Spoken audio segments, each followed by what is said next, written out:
Baik, bismillahirrahmanirrahim. Assalamualaikum warahmatullahi wabarakatuh.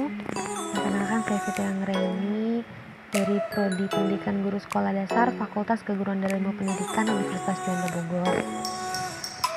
Saya ingin mempresentasikan hasil dan tugas saya sebagai syarat untuk mendapatkan nilai UAS di bidang mata kuliah Seminar Islam Penelitian yang diampu oleh Bu Helminya Tasri dari MPDSI.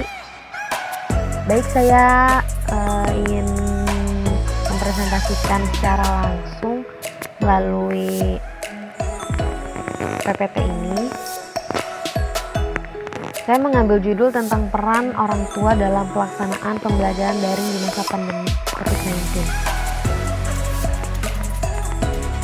Judul ini saya ambil atas latar belakang yang saat ini terjadi di Indonesia sejak bulan Maret, sudah 3 tahun berlalu. COVID-19 masih menghantui kami semua, bahkan di negara Indonesia tentunya kami juga yang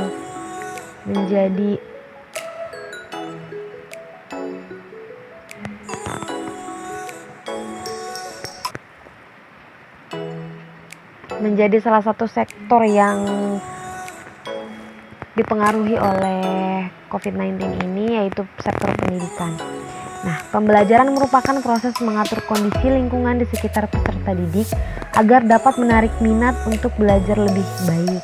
Itu menurut ahli, yaitu Pen dan Dasopeng. Nah, tepat pada akhir tahun 2019 dunia digegerkan oleh kemunculan virus corona atau yang disebut dengan virus COVID-19.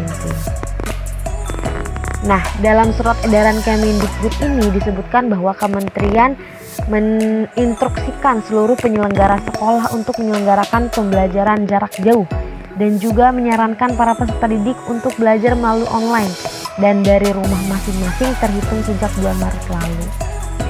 Dampak yang memberikan wabah ini pada kegiatan pembelajaran mengajar sangatlah terasa. Hal ini terlihat dari pembelajaran yang semestinya dilakukan secara langsung, namun saat ini kita masih melakukan pembelajaran secara daring atau secara online dalam jaringan. Nah, kenapa saya mengambil judul tentang peran orang tua dalam pelaksanaan pembelajaran daring? Tentunya ini sangat mempengaruhi ya seluruh sektor yang ada di ruang-ruang publik. Tentunya pendidikan, yang harusnya pendidikan adalah sektor yang paling kuat untuk mencerdaskan kehidupan bangsa yang sudah termaktub dalam Undang-Undang 1945, yaitu mencerdaskan kehidupan bangsa. Tuh, jadi saya menuliskan beberapa identifikasi masalah yang terjadi kenapa saya mengambil video ini.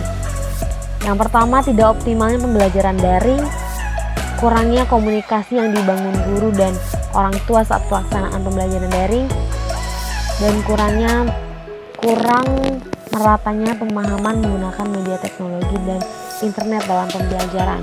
Identifikasi ini yang ditemukan selama saya menyusun karya tulis ini. Dan batasan masalahnya, kurangnya motivasi belajar peserta didik pada pembelajaran daring, komunikasi yang masih satu arah antara guru dan orang tua, sehingga ini menjadi kendala juga yang akhirnya pembelajaran daring ini banyak sekali kelemahannya gitu.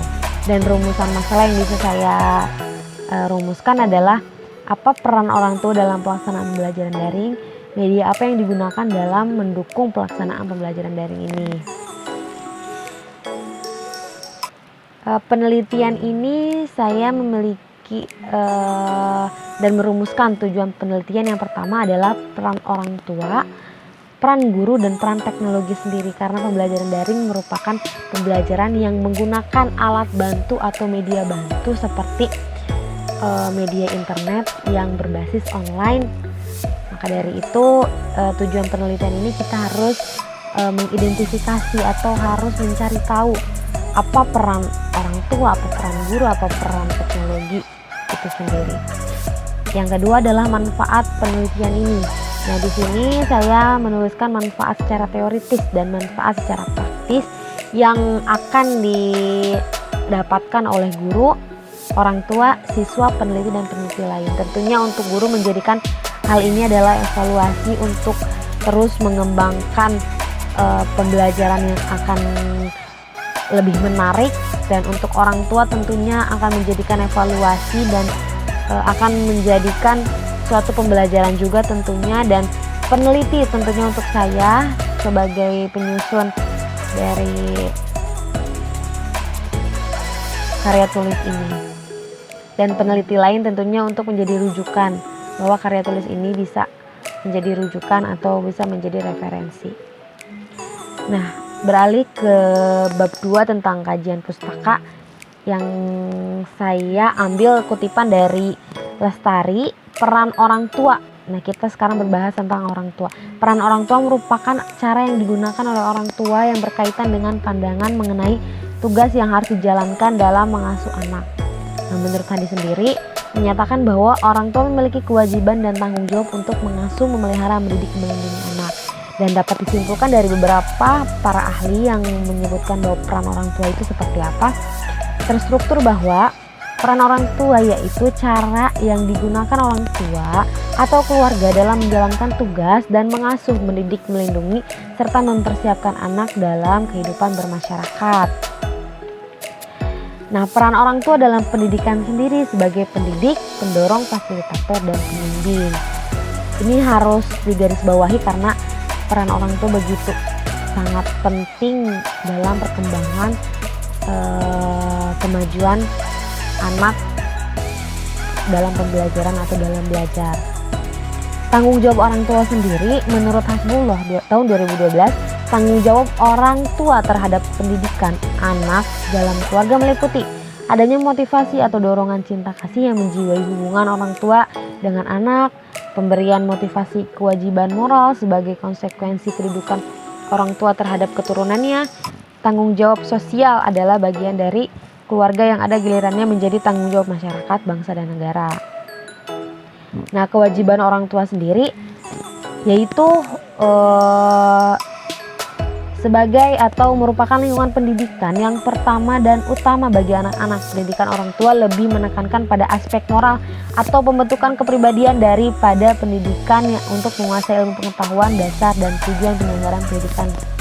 Nah, pendidikan keluarga bersifat individual sesuai dengan pandangan hidup orang tua masing-masing, sekalipun secara nasional bagi keluarga-keluarga Indonesia memiliki dasar yang sama, yaitu Pancasila.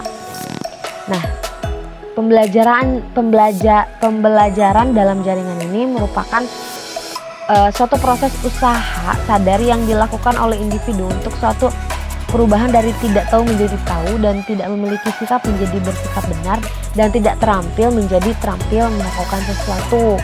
Hakikatnya dalam pembelajaran ini. Nah, adapun pandangan menurut teori belajar yang saya tuliskan dalam karya tulis ini yaitu pandangan mengenai teori behavioristik dan teori Thorndike, teori Watson, teori Charles Hooke, dan teori Edwin Goodnight. Nah, ini merupakan pandangan atau merupakan suatu rujukan gitu, bahwa menurut para ahli tersendiri sudah menafsirkan pandangan beliau terhadap teori-teori belajar yang tentunya berbeda-beda berdasarkan kondisi, berdasarkan situasi, dan berdasarkan kebutuhannya masing-masing.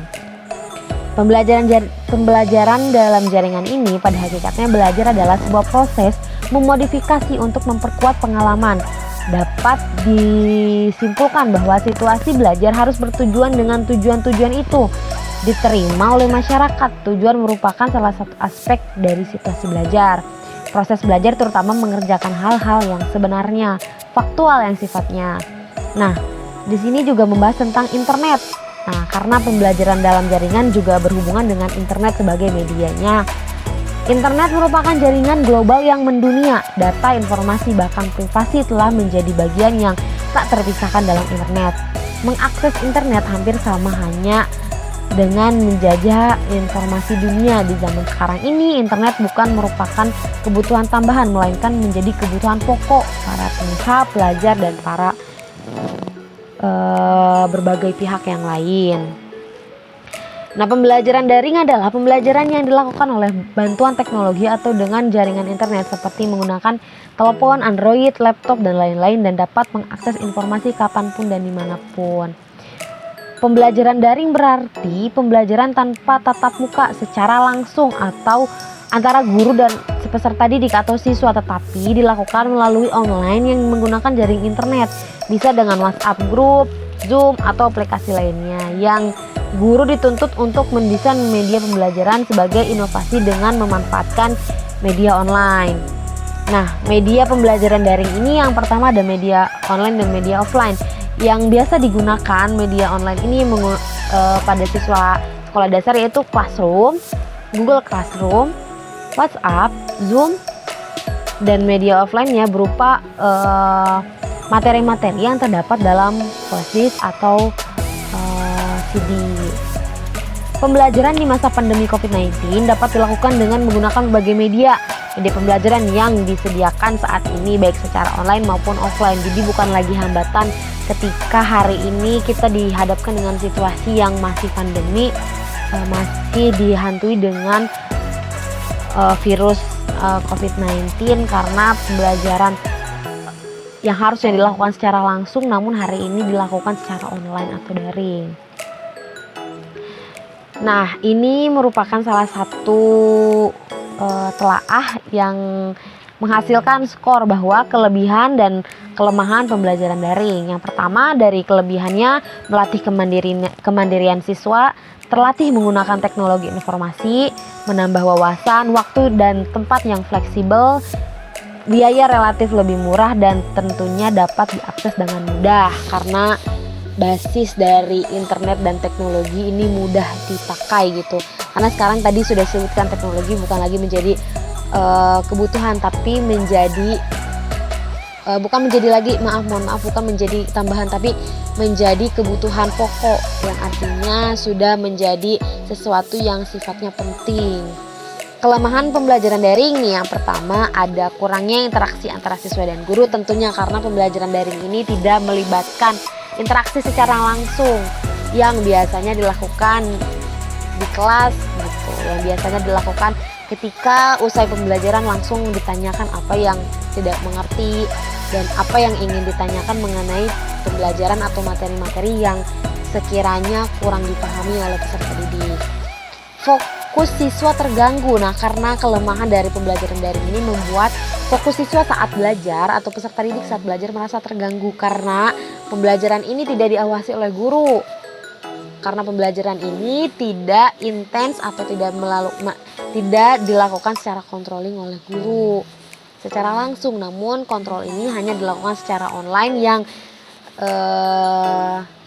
yang notabene adalah pembelajaran jarak jauh gitu.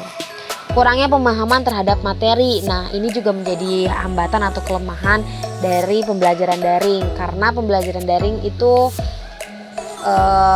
kebanyakan siswa atau peserta didik tidak begitu memahami saat disampaikan melalui media-media online tadi, media WhatsApp, Google Classroom, atau media-media yang lainnya.